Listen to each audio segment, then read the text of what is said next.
గత 6 నెలలుగా మన చంద్రగిరి నియోజకవర్గంలో మొత్తం దేశం కానీ ప్రపంచం కానీ చూస్తున్నారు. ఎటువంటి దొంగోట్లు యాడ్ చేస్తున్నారు మన చెవిరెడ్డి భాస్కర్ అన్నగారు. దొంగోట్లు, డబుల్ ఎంట్రీలు, ఫేక్ ఆధార్ కార్డులు, ఇంచుమించు 40,000 ఫామ్ 6లు వచ్చింది. అంటే 2 రాష్ట్రాలు కలిపి, తెలంగాణ ఆంధ్ర కలిపి ఏ కాన్స్టిట్యున్సీలో లేనంత ఫామ్ 6లు మన చంద్రగిరి కాన్స్టిట్యున్సీలో వచ్చింది. ఆ ఫామ్ 6లు, ఈ దొంగ ఓట్లపైన ఎలాంటి పోరాటం చేస్తున్నామని ప్రపంచం మొత్తం చూస్తున్నారు.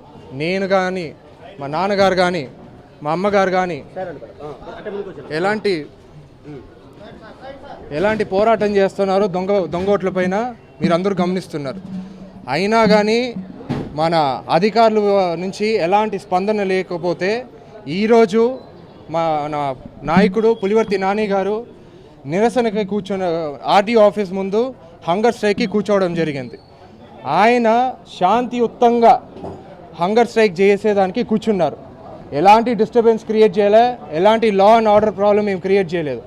ఆయన క్యాడరు ఒక పక్క బ్యానర్లు పెట్టుకొని విత్ ఎవిడెన్స్, డబుల్ ఎంట్రీలు విత్ ఎవిడెన్స్ ప్రూఫ్లు కూర్చొని ఆర్డీఓ గారు స్పందించండి, ఎంఆర్ఓ గారు దయచేసి మా బాధను స్పందించండి అని కూర్చో ఉంటే మన ఎమ్మెల్యే గారు, మన అపరిచితుడు చెవిరెడ్డి భాస్కర్ అన్న గారు, అప్పుడప్పుడు మా నాన్నగారు అపరిచితుడు అంటే నాకు అర్థమయ్యేది కాదు. ఈరోజు అర్థమైంది ఎందుకు అపరిచితుడు అని.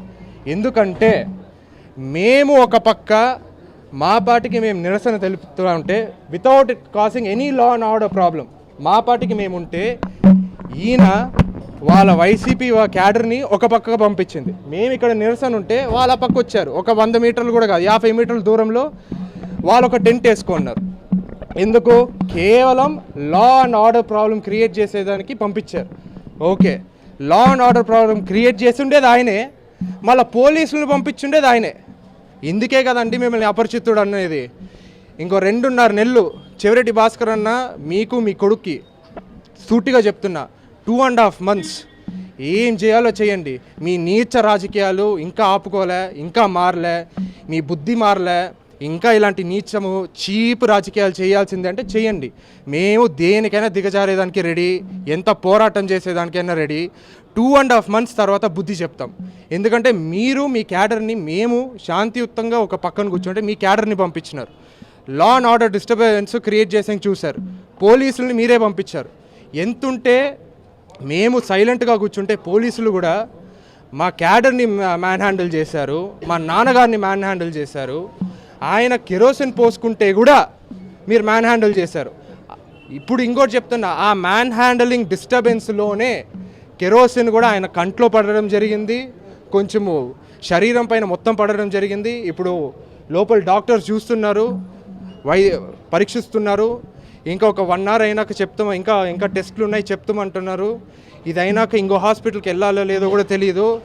చెవిరెడ్డి అన్న గారు వినండి, మళ్ళా ఇవి ఎవ్వరు మర్చిపోలేరండి. ఓకే, రోజు ఒకేలాగా ఉండదు, మీకు కానీ మాకు కానీ. మేము అధికారంలో ఉన్నప్పుడు కూడా ఇంత ఎగరలే, మీరు చేస్తుండే పనులు మేము చేయలే. మేము చేస్తుంటే బాగుండేదేమో ఈరోజు అనిపిస్తుంది. ఖచ్చితంగా చేస్తాం, ఆన్ రికార్డ్. 2.5 months మమ్మల్ని ఎంత ఇబ్బంది పెడుతున్నారో దీనికంటే 100 రెట్లు మిమ్మల్ని, మీ క్యాడర్ని ఇబ్బంది పెడతాం. మీ క్యాడర్ని పక్కన పెట్టండి, వాళ్ళు ఏం చేయలే, మిమ్మల్ని ఇబ్బంది పెడతాం. అదే అండి, ఇప్పుడు ఆయన లోపల ఉన్నారు, కళ్ళు మొత్తం మంటగా ఉంది, బాడీ బర్న్స్ ఉన్నాయి. So because of those chemical reactions.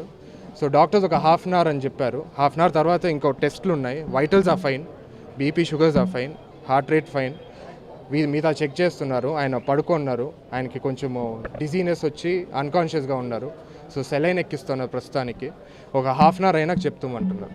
మరిన్ని వీడియోస్ కోసం ఛానల్ సబ్స్క్రైబ్ చేయండి, లేటెస్ట్ అప్డేట్స్ కోసం వాట్సాప్ ఛానల్ ఫాలో చేయండి, అండ్ లింక్ డిస్క్రిప్షన్ లో ఉంది.